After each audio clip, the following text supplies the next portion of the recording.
After quitting my position as mall security, I was looking for another job with similar responsibilities. Something about the power and authority intrigued me, not because I wanted to control people's lives, but because I enjoyed patrolling around in uniform. Odd as it sounds, it was fun for me. After a few long, grueling weeks of unemployment, I was offered a night shift position at a storage unit facility on the outskirts of the city. The manager seemed as excited to hire me as I was to accept the job. It was especially cold in Minnesota, with Christmas just around the corner. I was excited to visit my family in Chicago, to exchange gifts, enjoy good food, and catch up. At 27, I was still thrilled to indulge in a few drinks now and then.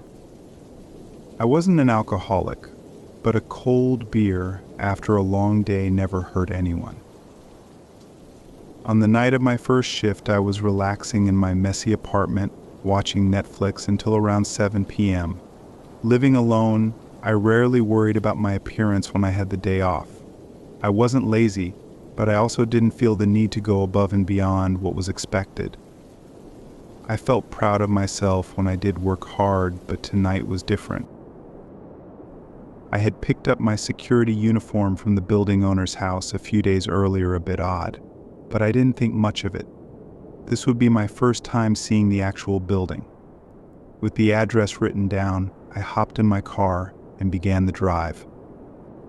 I'd lived in the city all my life, so I was used to the crowded streets, but tonight the traffic was particularly bad. By the time I arrived, my excitement had faded into frustration. The storage unit building was even more isolated than I'd imagined, a large, square cement structure with 2 iron doors chained and locked. A dense, eerie forest stretched out behind the building. I smiled, thinking the job would be easy and safe, given how remote it was. Plus, it paid well above minimum wage. I parked beside the building, grabbed my nightstick, flashlight, and keys, and stepped out of the car, heading for the massive doors. The night was unusually quiet. For a moment, the silence felt oddly comforting. I found the key to the lock, but as I looked up, I froze in shock. Long, deep scratches marred the doors, as if a massive beast had clawed at them. Stranger still, the chains were cut. Trembling, I thought, guess I don't need the key, and pushed the doors open with all my strength. They groaned as they swung inward, and I stepped inside. The interior was simple, a long hallway with storage units lining each side, a desk with a leather chair at the end, and a small window behind it. A metal balcony ran around the perimeter of the high ceiling. After securing the doors behind me, I moved toward the desk, noticing a heavy, old wooden door on one wall. It was covered in strange chalk symbols, including a pentagram. I figured it was graffiti left by some teenagers and sat down at the desk. In one of the drawers, I found the employee handbook along with a handwritten list of rules. The sloppy handwriting and childish scrawl felt unsettling. The rules read: 1. If you hear footsteps rapidly approaching from the basement stairs, stay in your chair and remain silent. Wait 30 seconds. 2. If a tall, scraggly-haired girl asks about her brother, respond, "I haven't seen him lately." 3. If you hear scratching from the garage door near the entrance, tap your nightstick 3 times against it without making any other sounds. 4. At midnight, if you hear a child crying outside, do not investigate. 5. If you see a man with a torn suit, black eyes, and a large grin in the forest, wave back, then ignore him, even if he taps on the glass. I chuckled nervously, assuming it was a prank from a previous guard. But the rules quickly left my mind when I heard rapid footsteps coming from the basement. My heart raced, and I remembered the first rule: stay still and silent. I waited, feeling my blood turn cold as I heard heavy breathing on the other side of the door. After a tense 30 seconds, the footsteps retreated down the stairs, leaving me shaken but unharmed. I tried to calm down, pacing the hallway while gripping my nightstick, but I couldn't shake the feeling of being watched. As I turned to head back to the desk, I froze. A tall, impossibly thin woman with tangled black hair stood by the desk, her face hidden except for her eyes, which seemed to pierce right through me. "Have you seen my brother?" she rasped, her voice sounding like a knife against a cheese grater. Panic took over, and I stammered, "No, I haven't seen him." She tilted her head in a disturbing, unnatural motion, then vanished as I blinked. Realizing I'd broken the rule, I looked at my hand to see a fresh, bloody pentagram carved into my wrist. Midnight struck, and the sound of a young girl crying came from the forest. I fought the urge to look out the window, feeling the weight of something sinister nearby. The crying grew louder and more desperate until it finally faded into silence. Suddenly, the lights flickered and went out, leaving me in darkness. I felt an evil presence behind me and heard a chilling voice whisper, "You didn't follow the rules." Terrified, I sprinted for the doors, feeling laughter echoing around me. I threw the doors open, bolted to my car, and sped away.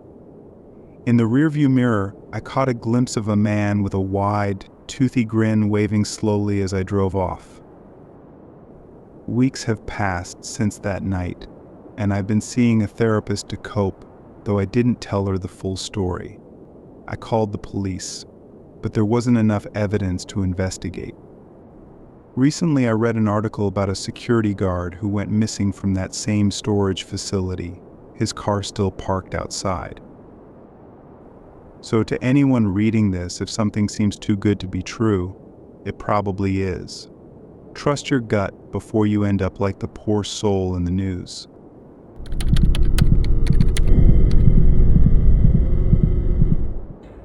I used to work at a video store in Los Angeles in the 90s. We had quite a few celebrity customers, including some porn stars. It was a wacky work environment that could feel pretty unsafe at times, but that unpredictability was half of the allure. I honestly loved the job and the crazy, unhinged customers that came with it. There was a porn star who would come in frequently. I'll call her T, whose visits I would absolutely dread. She only seemed to come in when I was working alone. She would always ask me the same question, "Which of my movies do you carry?" Now, she didn't ask this in any kind of unreasonable manner. T was a little older, clearly had a whole career behind her. She looked and acted a little crazy, like she was out of her mind, but she was also very obviously high. She'd come in grinding her teeth together, and her eyes would bulge out of her head like they were some prosthetic special effect. She was skinny from years of substance abuse and probably various personal issues with weight and image. She also reeked of booze and cigarettes most of the time. She would scream, "Which of my movies do you carry?" over and over again with that crackhead energy. I repeatedly told her that our computer system would only look up movies by title, not by actors or actresses, but this fact never seemed to get through to her. Every time she would start screaming at me. Remember, this was around 1995, so the computer I used to look up things and check rentals was a dinosaur. But it didn't really matter because T would always forget. "How in the hell can you find out which of my movies you have?" she would scream. I offered to walk her back to the adult section so she could see the stock on the shelves for herself, but she would always scoff, totally disgusted at that idea. This was bewildering because she was a porn star who had already come into the adult film store. "I'm not going in there," she yelled. "Lady, you're already in here. What's it going to hurt to go scan the shelves real quick?" In my head, I'm thinking she's a porn star and won't walk the aisles and look at the covers. It made me think she was even crazier than she was letting on. What did she think she'd find in there? Just how out of touch with reality was this woman anyway? She would yell at me for a bit before calming down and then leaving, But this scene played out at least a dozen times. She wasn't the worst customer I had, but she became the one that I dreaded the most. Then, one week, she didn't show up. Monday, Tuesday, the whole week went by and still no tea. It was a huge relief, but part of me wondered if something bad happened to her. Was she getting extra spun out and would come in even crazier? The reasonable side of me figured she had moved on. Another week went by without her presence, and she left my mind entirely. Fast forward a month or so. Guess who comes slithering through the double doors? It's T, and she looks like hell. First off, she clearly hasn't showered for several weeks, maybe since the last time I saw her.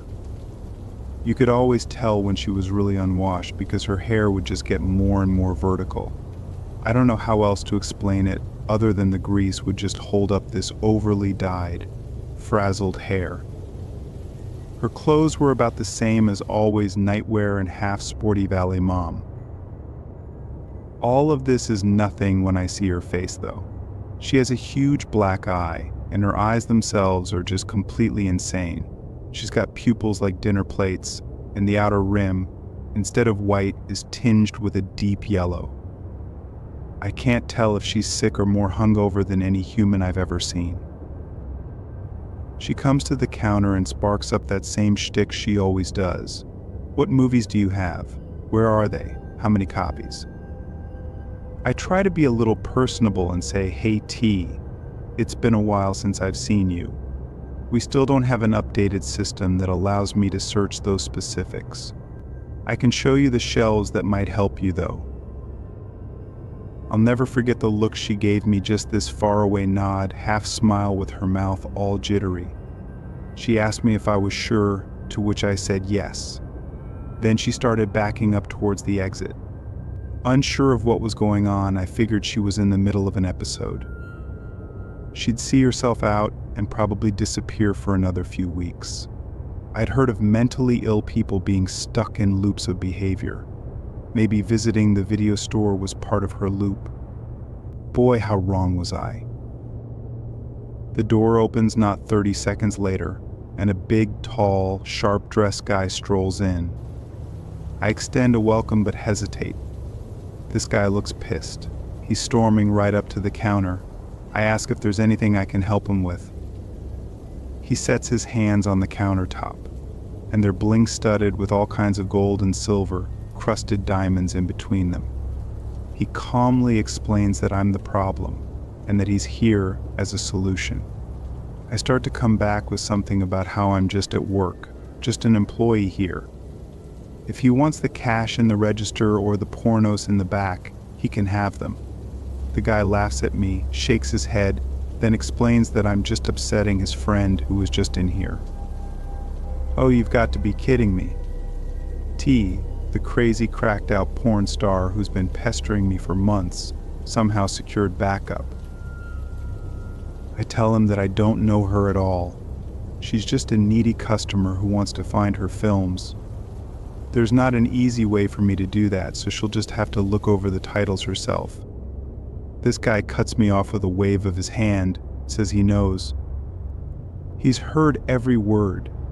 He's heard it so many times that he feels like it's happening to him, and now he needs to get involved. It turns out T was pretty much what I pegged her for. This guy was clearly gang or drug related, maybe even a kingpin. He acted like he was T's handler, almost like a pimp or something. She was so old there was no way he had her tricking. I mean, I guess there's a market for anything, but I got more of the vibe that he had a relationship with her and for himself.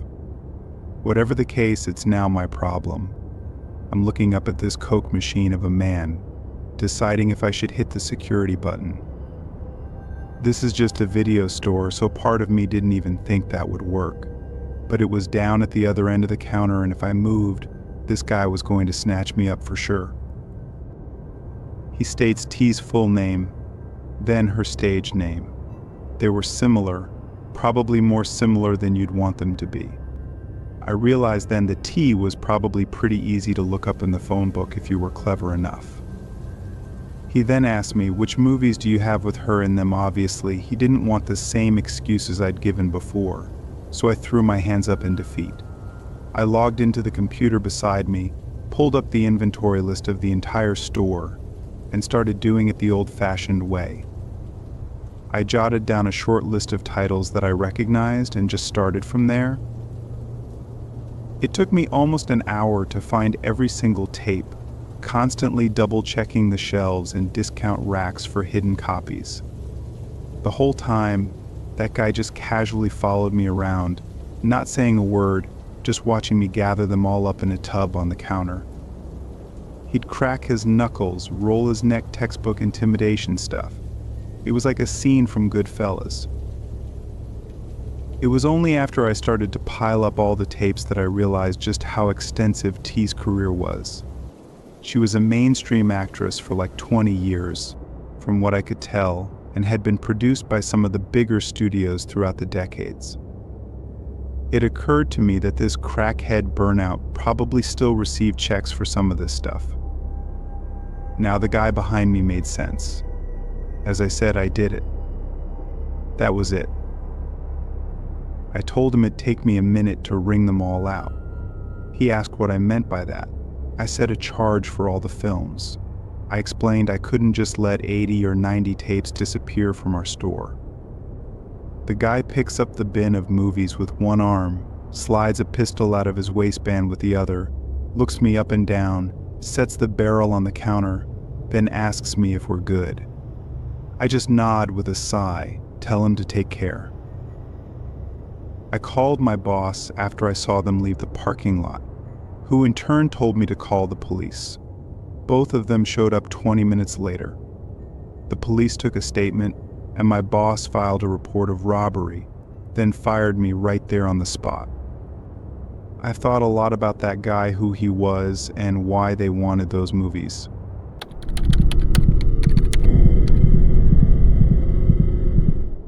Back when I was in university, I worked nights at a pub a few miles from my parents' house. We lived in the countryside, so I had to commute to nearby Leeds on weekday mornings. On weekends, I spent my nights earning much-needed beer money.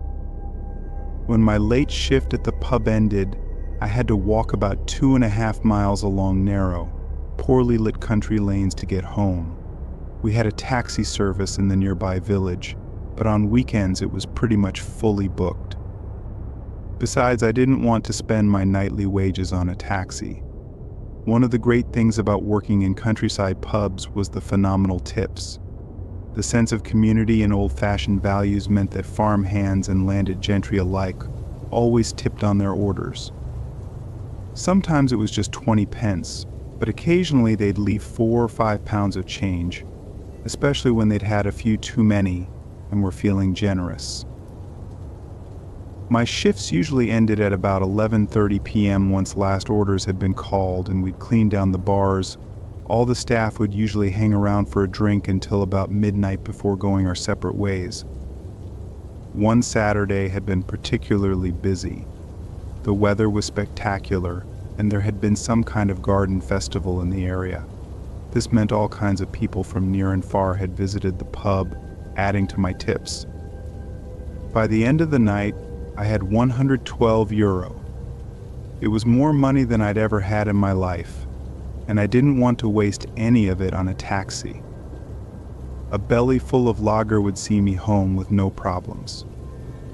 So off I went, merrily meandering home, feeling like a very rich man as I planned how to spend my newfound fortune.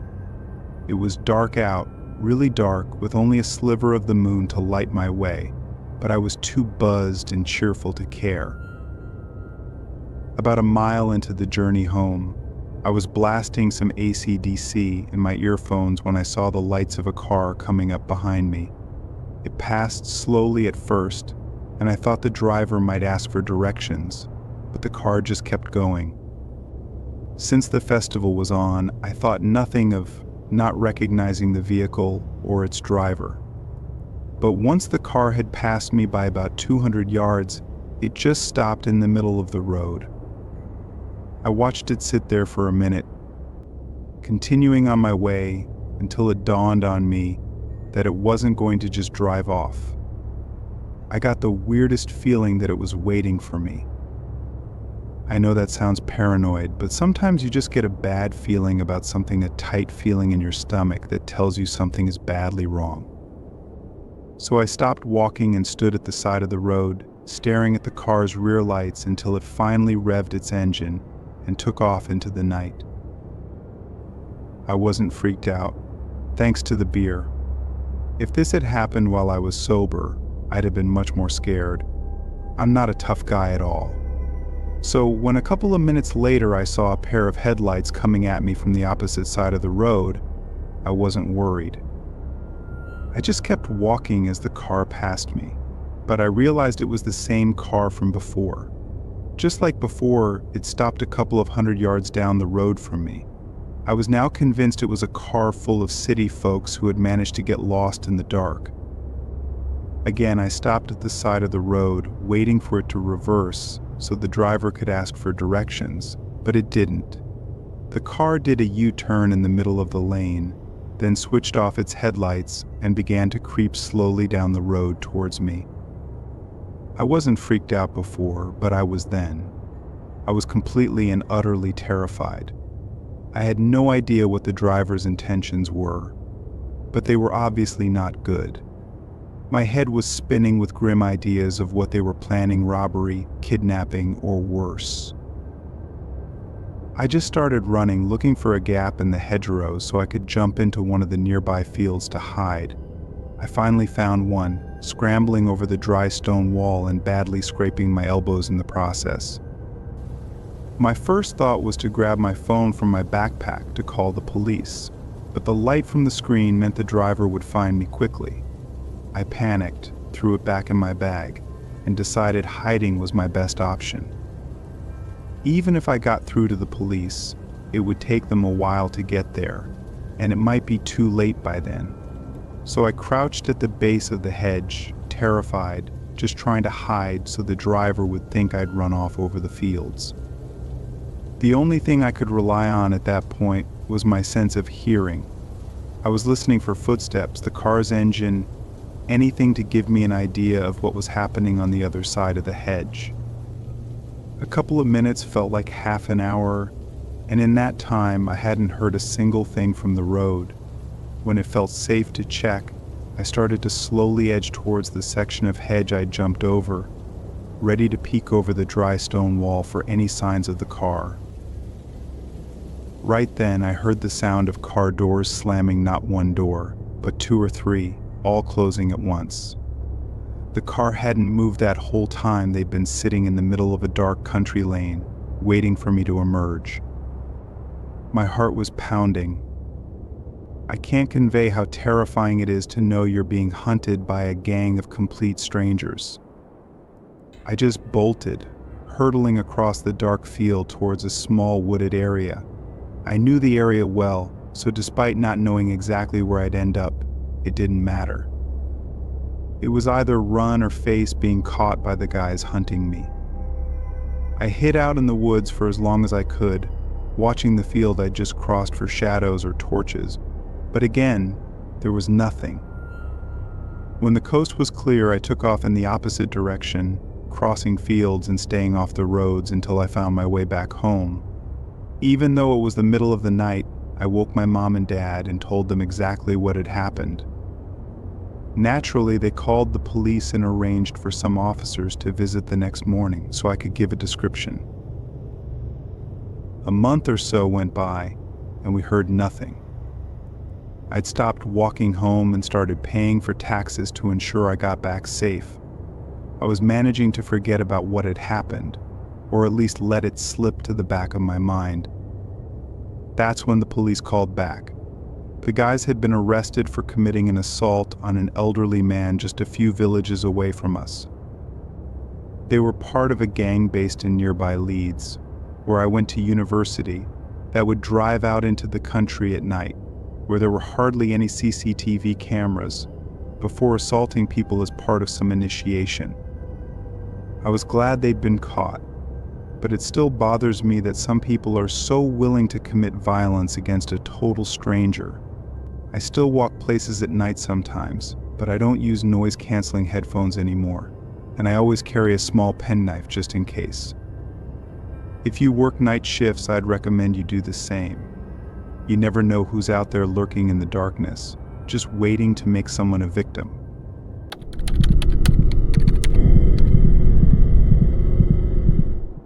I was working late at the office one night.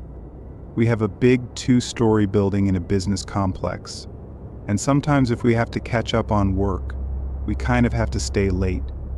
I had taken 2 sick days the week before, so I really had to get my project done and didn't have much time left to do it. I planned to stay a few hours this night and a few hours the next night to get caught up, leaving anywhere between 1 and 2 a.m.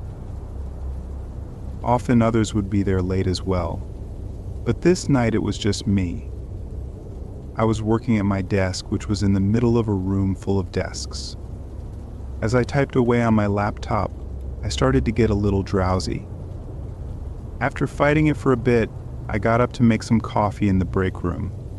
I started the machine and leaned against the table, barely keeping my eyes open as it slowly poured into the mug. A sudden thud shook me awake. It sounded like it was downstairs, but it was really loud, resonating through the whole building. Nothing followed the sound though, it was just the one thud. I walked over to the doorway and looked out at the stairs, debating whether or not to see what it was. Honestly, I was so tired I thought it had to just be something falling in one of the rooms downstairs and chose not to investigate. I grabbed my mug and went back to my desk, continuing to work. I sat there for an hour non-stop working, but the coffee really wasn't fixing my sleepiness problem. I kept working, trying to power through it, but I was only prolonging the inevitable. At some point, I dozed off at my desk. When my eyes opened, I remember being immediately irritated and somewhat dizzy, like I'd been annoyingly woken up from a deep sleep. As I regained my senses, I noticed a sound coming from somewhere in the building. It was a beep, sounding every 4 or 5 seconds, but very faint. I looked at my laptop. Seeing it was nearly 2 a.m., I decided it wasn't worth trying to work anymore. So I packed up my things and brought them with me as I left the room to both check on the beeping and to leave afterwards. As I got to the stairwell, the beeping started to make me nervous. I'd never heard it before, and there was something eerie about it. Maybe I was too tired before to fully comprehend it. I walked down the staircase, and now with the beeping much louder, I peered into the long main hallway. At the far end, there was a metal rod laying on the ground right in front of the open entrance door. I felt blood rush from my face, knowing it should be locked up and realizing the beeping was from the building's security system. With nothing but instinct to go off of, I ran to the opposite end of the hallway and out the back door, getting in my car to call for help. Although I was out of the building, what I learned next was far more terrifying. Police pulled in and searched around, not finding anyone or anything. When we checked the security cameras at 11 p.m., a man could be seen walking up and breaking the door open with a single hit from some kind of tool, creating the bang sound that I heard while getting coffee. He then quietly moved around the first floor and up to the second, where he came into the office I was in and stood quietly only a few feet behind me while I was working at my desk. He then went back downstairs, coming up again while I was sleeping, and walked around the whole office, even going right up to me and searching around my desk. It's not clear if he stole anything, as there weren't cameras in every room, but there didn't seem to be any obvious answer as to what he was doing there. After seeing the security tapes, I've never stayed alone at that office again.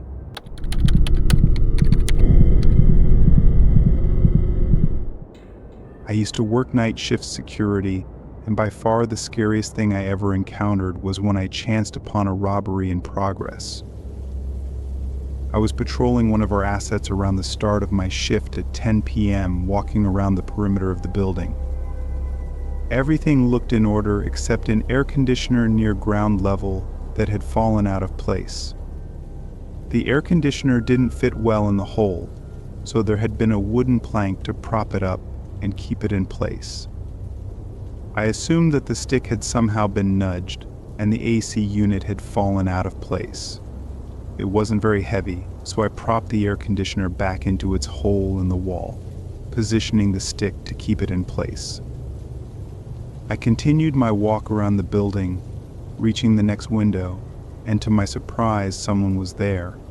The light in the room wasn't on, but there was a bit of light entering the room from the hallway that the office space was connected to. It wasn't uncommon for a worker to be working late on a project or either use their code to re-enter the building and grab something they had forgotten earlier.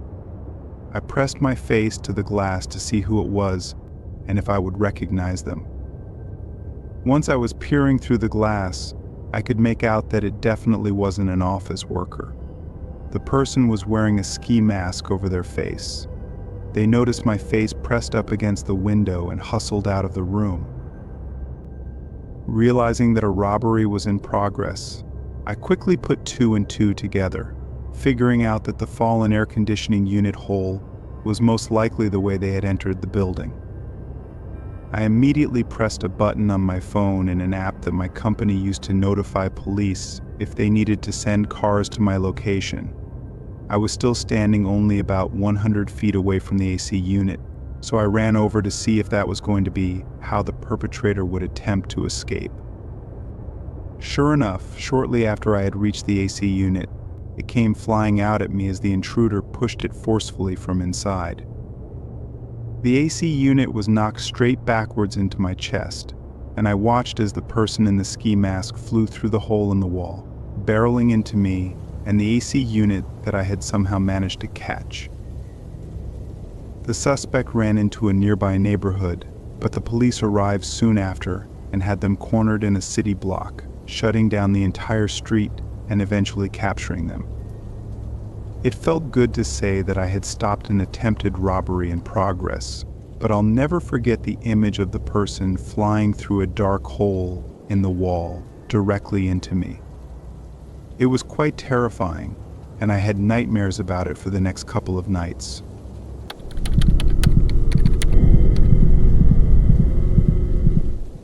My mom is superstitious. She has always adhered to silly, nonsensical rules like not stepping on cracks or tossing salt over her shoulder if you spill it, rules that may or may not have any true origin or reason. These are things people follow blindly, even though we all know there are no consequences for breaking them.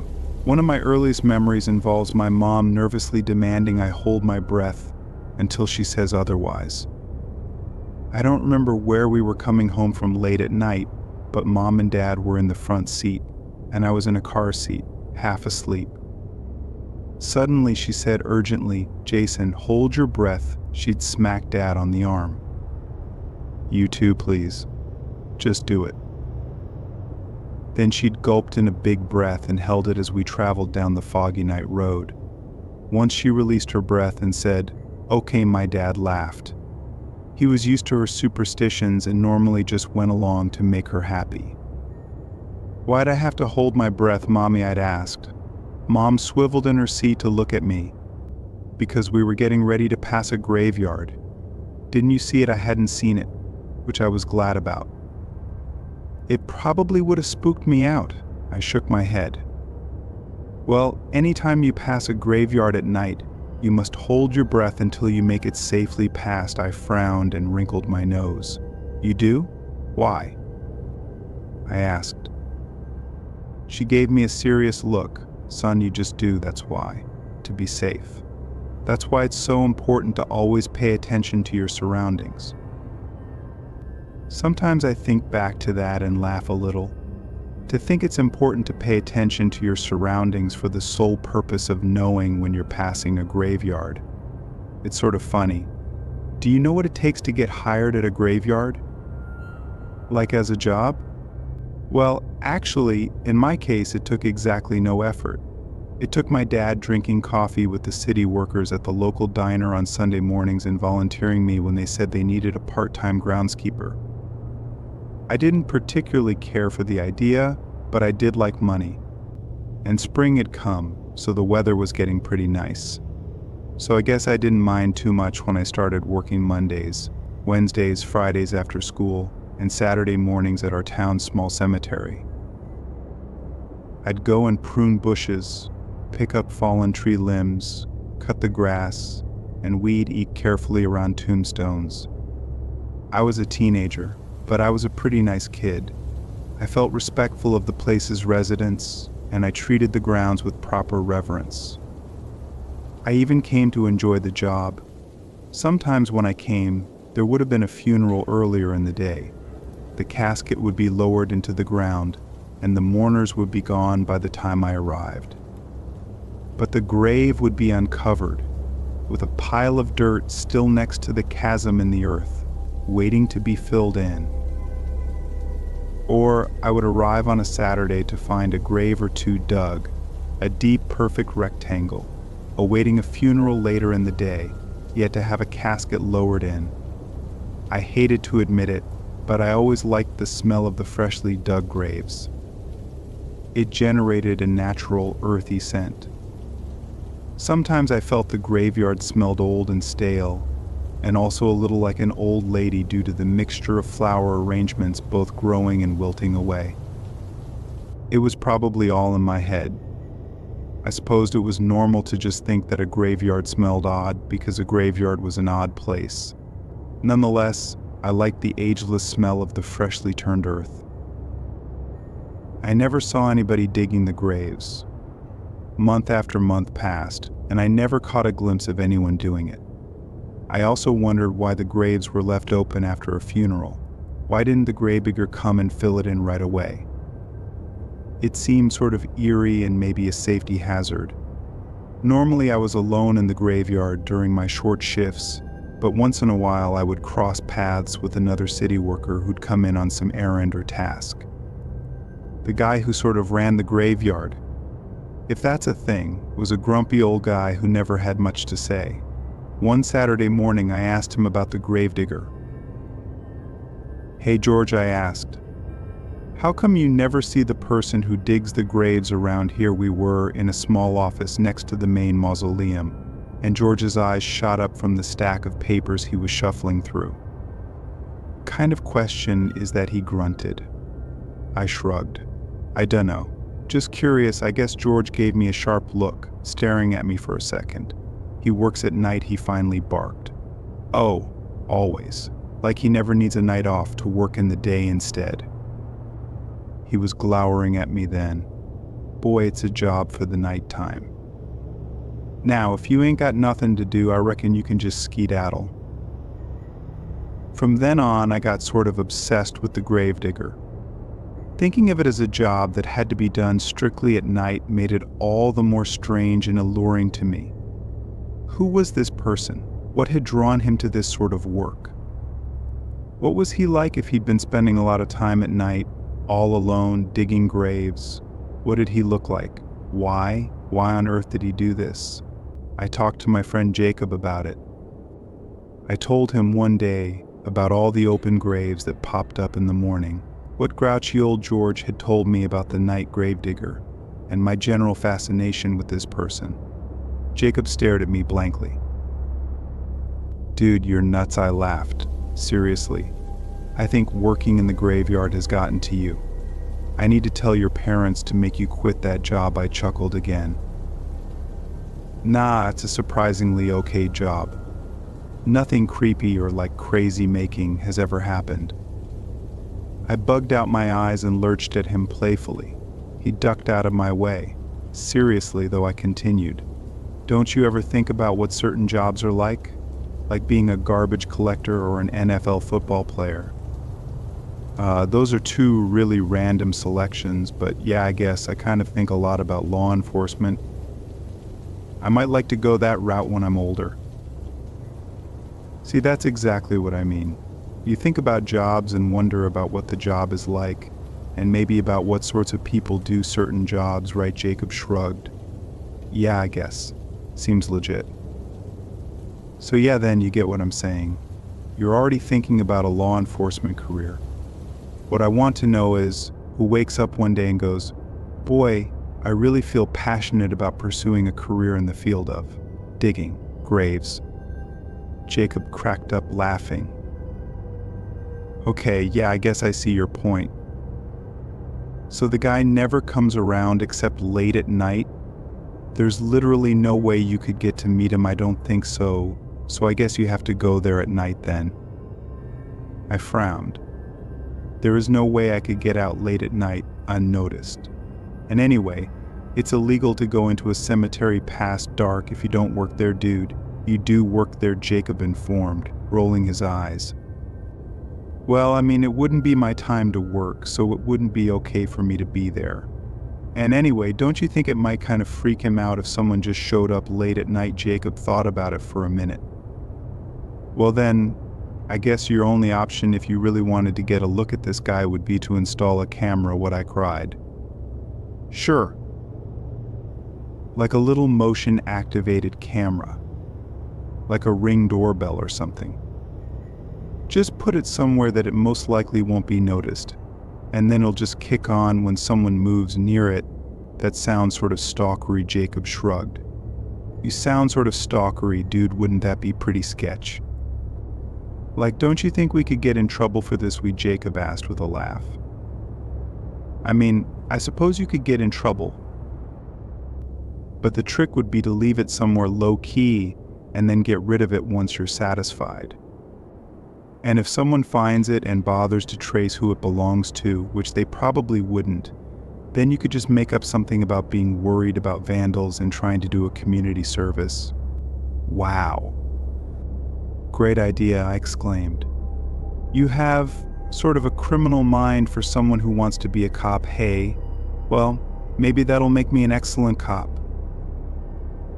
Within the next week, we had gotten hold of a small motion-activated camera and set it up to notify my phone when it was triggered. I happened to know that a funeral was scheduled for that Saturday, so I planted the camera where it would be triggered near the site of the new grave. Jacob planned to spend the night at my house so we could finally see this mysterious person. Everything seemed to be going according to plan. That night, after my parents had gone to bed, we snuck to my room and stared intently at my phone, waiting for a notification. We must have fallen asleep because my phone startled us awake, buzzing violently. "It's going off," Jacob shouted. I grabbed my phone and brought up the camera feed. We could see something faintly. Something was definitely moving, and then we could see a figure emerge into view. He wasn't terribly far from the camera, but we still couldn't make out his face.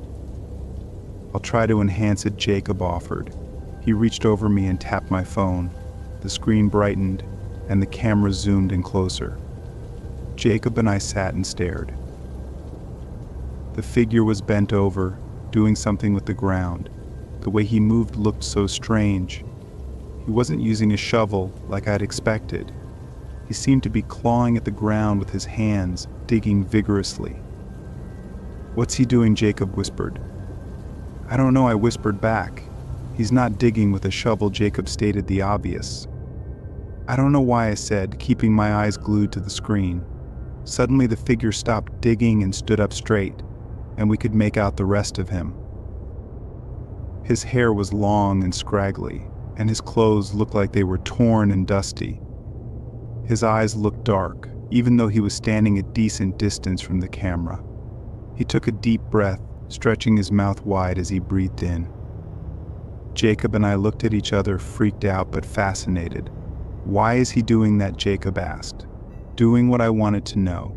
Breathing in so deeply like that. Oh, maybe he's catching his breath. He's been digging for a while. We stared for a few more minutes as the figure went back to clawing at the ground. He was taking great swipes at it with his hands, and dirt was going everywhere. Suddenly, there was a dull thud and a loud screech from the phone. "Ah," Jacob and I both cried. "What was that?" I exclaimed. "I don't know," Jacob yelped. We stared back at the camera to see the figure was hunched over the grave again, and then he was reaching down to pick something up. "He's holding something," I whispered. We leaned in closer to the screen. Is that I gasped, my voice sticking in my throat.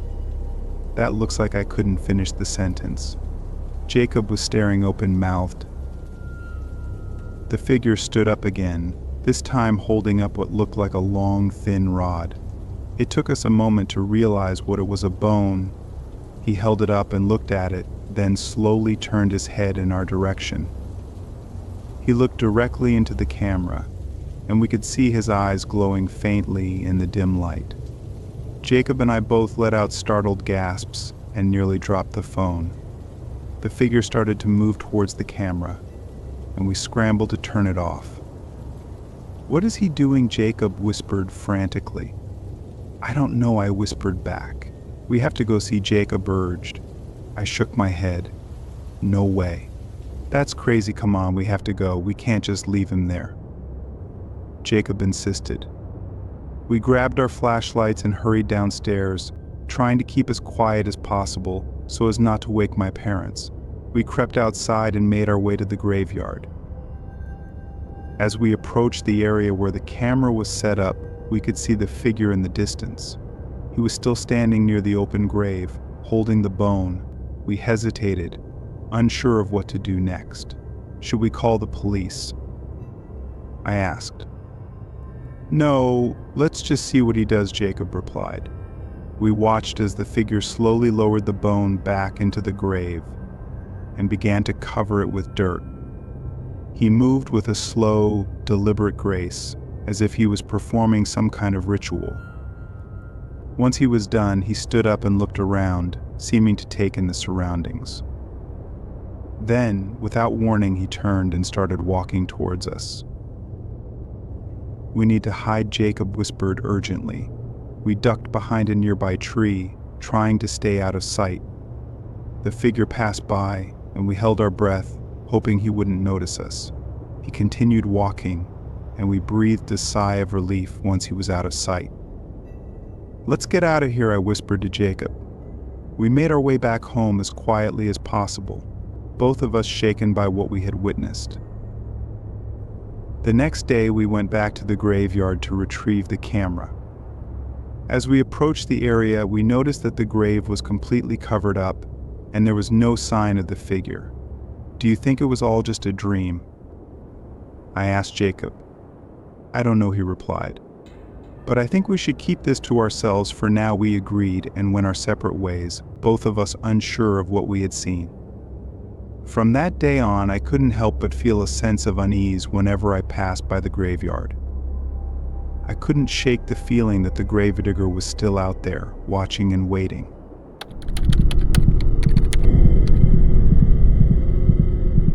I'm retired now, but for a couple of years in my 50s, I worked a night shift in a mall.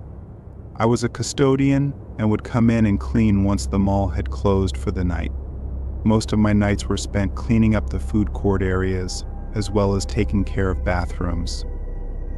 One night I was sweeping the floor in the food court area, and I heard a fit of coughing coming from somewhere.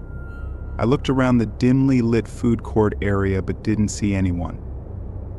A couple of times throughout my years working there, I would discover somebody or a group of people who had hidden in the mall and were doing a challenge of staying there overnight. I didn't see anyone and heard no further noises, so I just continued cleaning. If someone was trying to stay in the mall overnight, I'd see them eventually unless they stayed put in one spot the entire time. About 15 minutes had passed and I was wiping off tables. Suddenly a series of loud bangs startled me. I looked up and saw that a whole table and all the surrounding chairs had been knocked over onto the ground. I walked over to the items on the ground, which had happened near the edge of the food court. There was no one to be seen anywhere. I ventured down away from the food court a bit to see if I could see anyone running away or hiding. I was about to turn around back to the food court when I heard water running inside the women's bathroom. All the bathrooms at the mall had sinks that were motion sensors. Someone had to be inside of the bathroom, and I had a feeling that it was going to be the culprit I was looking for from the food court. The sink was still running as I slowly and as quietly as I could entered the bathroom. As I turned the corner into the bathroom, the water abruptly stopped running. There was nobody anywhere to be seen. I checked every stall and still nothing. I chalked it up to a faulty sensor on the sink and decided that I'd put in a work order for maintenance to fix it. Oddly enough, as I walked away from the bathroom, I heard the sink turn on again. I walked back to the food court very confused and also a little spooked. I went about the rest of my night as usual, finishing my cleaning duties. A couple of days later, I received an email from maintenance that there had been nothing wrong with the sink sensor and that it was functioning normally. From then on, at least once a week, I would hear the water running from the sink in that bathroom. For the rest of the time that I worked at the mall, I just accepted that I wasn't alone in that mall and stayed away from that bathroom. I never had any more incidents with the mysterious knocking over tables and chairs in the food court. Thankfully, that spirit or whatever it was stayed in the women's bathroom.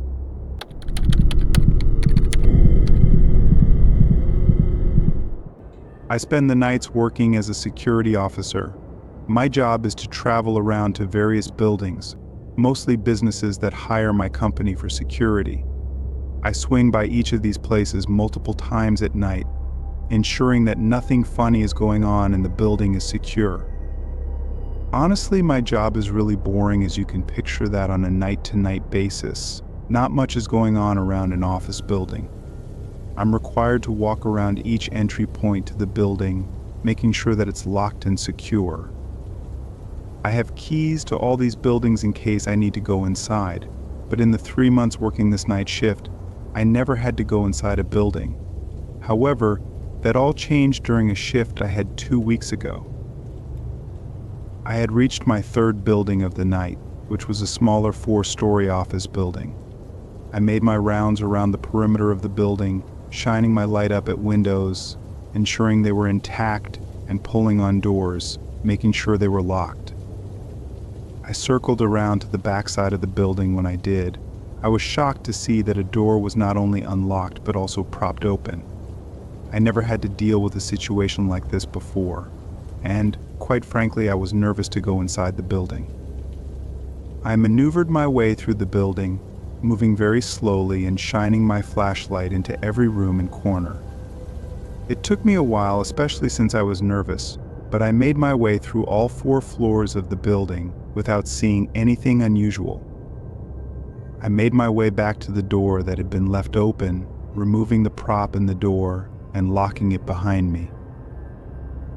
I continued my rounds, making my way through the rest of the buildings that needed to be checked for the night.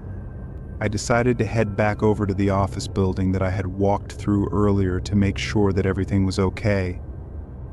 I pulled my truck into the parking lot and began walking around the building, doing rounds once more. To my surprise, the same back exit was once again unlocked and propped open. At this point, I was very confused. There wasn't supposed to be anyone still in the building this late, and there were no lights inside that I could see.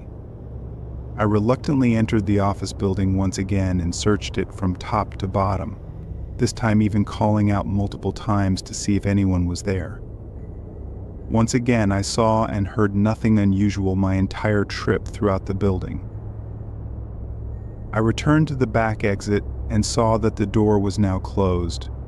I hadn't unpropped the door when I first entered the building, but now the door was closed and the brick that had been used to prop it open was nowhere in sight.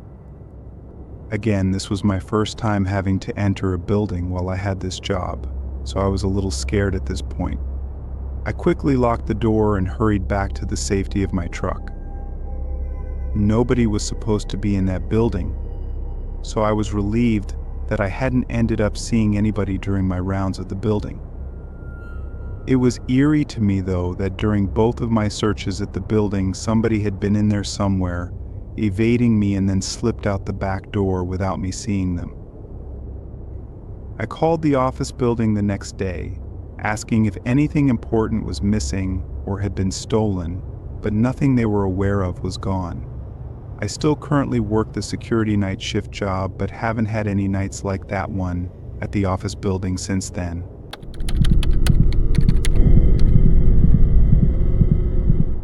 For the past couple of years, I've had the same job. I'm a janitor for a popular fast food restaurant. I don't take orders or do anything aside from cleaning. I don't even see other workers a lot of the time because I'm scheduled overnight. At the restaurant, everything needs to be deep cleaned every day, and during open hours, it's basically impossible to do. I'd never had anything happen during my shifts aside from the occasional customer knocking on the window asking if we're open. On this night, I came in and got to work like I usually did. A couple of other employees were still there when I got there, but by 10, which was an hour after closing, it was just me for the rest of the night. I popped in my headphones and started scraping the grills and prepping everything that needed to be hosed down. After a while, I lost track of time, but my best guess is that it was around 12 a.m. when I heard a knock at the front of the building. I pulled off my headphones, hearing it again. I walked to the front, expecting someone at the door, wanting to see if we were closed, but when I looked, nobody was there. I went up to the door and looked out at the parking lot, no cars or people. I knew I'd heard it from this side of the building though, so I waited for it again, but there was nothing. I ended up thinking I just mistook another sound for knocking and went back to work. Another hour or so went by, and then I took a lunch break. I grabbed my lunch bag and sat at one of the tables in the middle of the dining area, taking my time since I was actually ahead on my cleaning. Once I finished eating, I went to the back and turned to grab the mop, only to see a man's face staring at me from outside the drive-through window. He had messy hair and a blank face, but his eyes had something strange about them, like they were empty. I froze up for a second, and after a moment, the man calmly turned and walked away. My heart was racing in my chest, and I just stood in place, listening to his departing footsteps. I didn't know what to think. It was just incredibly creepy and strange. Once I got my confidence back, I opened the window and looked out to make sure he left. It was dark beyond the light of the restaurant, but I didn't see anyone, so I closed it up and locked it. I was on edge for the next hour, constantly looking behind me at the windows, feeling like I was being watched. But as my shift was coming to an end, I started to feel some relief, and the anxiety calmed down. One of the last few things I had to do was roll all the garbage bags out to the dumpster, which I was avoiding as long as I could. I checked the window before I stepped out, and it looked clear, so I quickly opened the door and got the garbage out. I started tossing them one by one into the dumpster, but not even 20 seconds in, the man appeared from around the corner. I stopped what I was doing and quickly asked what he needed. He didn't respond as he walked up to me and had that same empty stare. Now that I could see his whole body though, he was even more terrifying, being a fairly large man and wearing a dirty and stained coat. Not knowing what else to do, I ran for the door. I opened it as the man's footsteps rushed up behind me, and as I slammed the door shut, the man was able to stick his arm into the gap, preventing it from closing. I turned and sprinted to the other end of the restaurant, getting my keys out and unlocking the front door as fast as I could while hearing the man closing the distance on me. I barely got away and ran before he got to me. I sprinted across the parking lot and as far as I could while calling the police. 5 minutes later, the police got to the restaurant. The man was gone. We got footage on the CCTVs, but no identity could be made of it. It also showed that as soon as I ran away, the man just stayed there and watched me for a bit, then left out the back door. What he wanted from me is unknown, but his creepy and objectively horrifying behavior gives me chills even to this day.